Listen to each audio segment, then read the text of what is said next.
Bonjour et bienvenue sur une nouvelle vidéo de Trimble. Aujourd'hui, je vais faire une petite démonstration pour comparer deux technologies. La nouvelle version de Sight Vision avec le lidar sur l'iPhone avec un nuage de points du S612. Et donc je vais utiliser la stockpile, comment tu dis ça en français, je me souviens plus. Donc on va lire la stockpile de sable et on va faire une comparaison entre les deux nuages de points. Allez, c'est parti.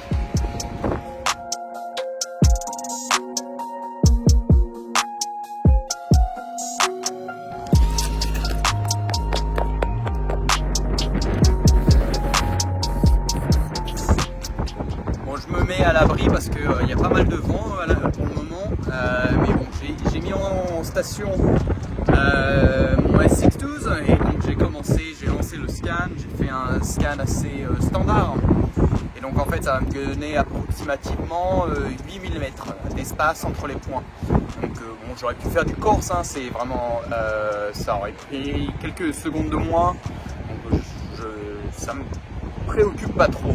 Donc on va voir combien de temps ça me prend de faire toutes les stations. Donc je vais faire 3 stations et on va comparer avec le Sight Vision après.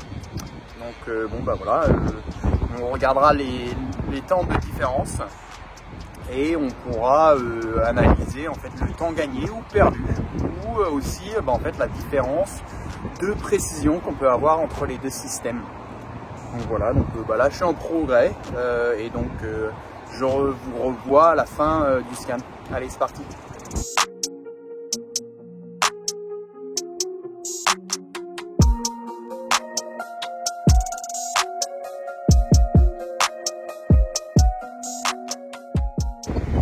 Bon voilà, j'ai fini mon scan avec le S612.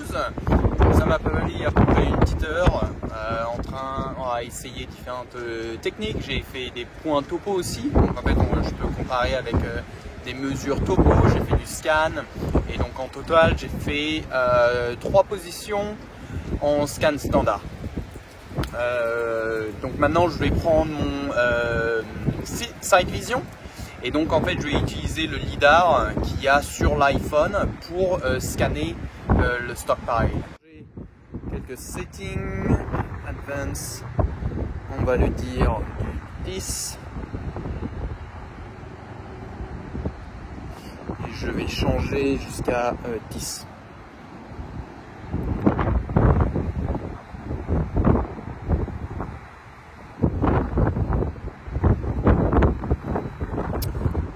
Donc voilà, donc maintenant j'ai fait mes configurations et donc en fait ce que je vais faire, je vais aligner d'abord mon GPS avec l'augmentée réalité. Donc on va marcher, on va aller tout droit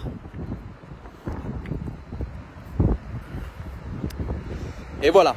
Donc maintenant j'ai fait mes 10 mètres à marcher. Donc maintenant mon GPS est aligné avec la fonction de l'augmentée réalité sur Sight Vision.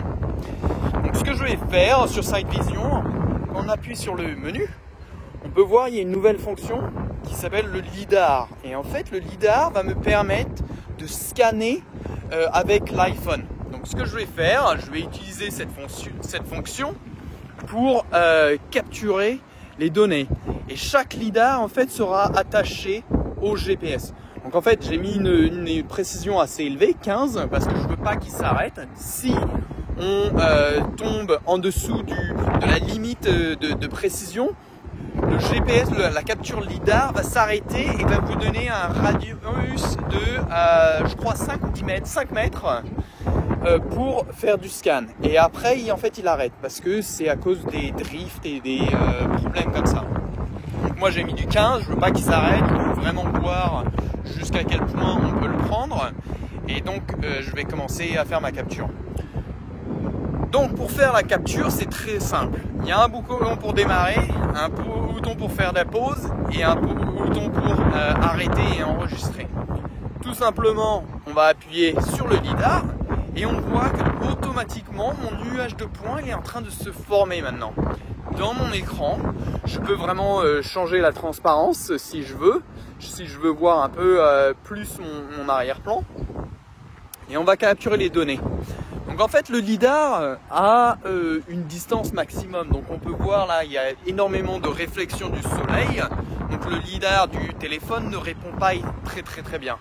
Et c'est pas grave, je vais y continuer, je vais vraiment capturer le terrain autour et ma stockpile. Et on peut voir que tout se passe assez rapidement, hein. Ça nous prend que quelques secondes pour aller autour de cette stockpile.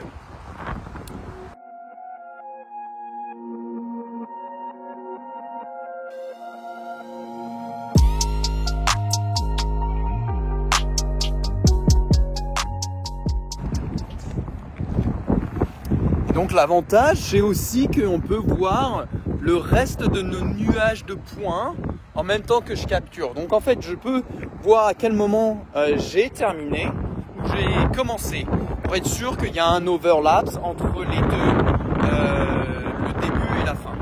Voilà. Donc en fait, donc voilà, j'ai fini ma capture avec le Side Vision. Et donc quand j'ai fait 3 captures de la stockpile et après donc je me suis juste un petit peu amusé et en fait j'ai capturé vraiment tout le parking qui est derrière moi, voilà, ici. Donc on pourra voir et faire des différences, en fait vérifier que les précisions sont acceptables. En majorité j'avais 2 à 3 cm de GPS, donc on verra comment ça marche dans le nuage de points. Donc voilà, donc je les ai enregistrées et maintenant elles sont envoyées dans Trimble Connect. Donc allez, je vais faire ma dernière capture et on se retrouvera au bureau. Allez, c'est parti.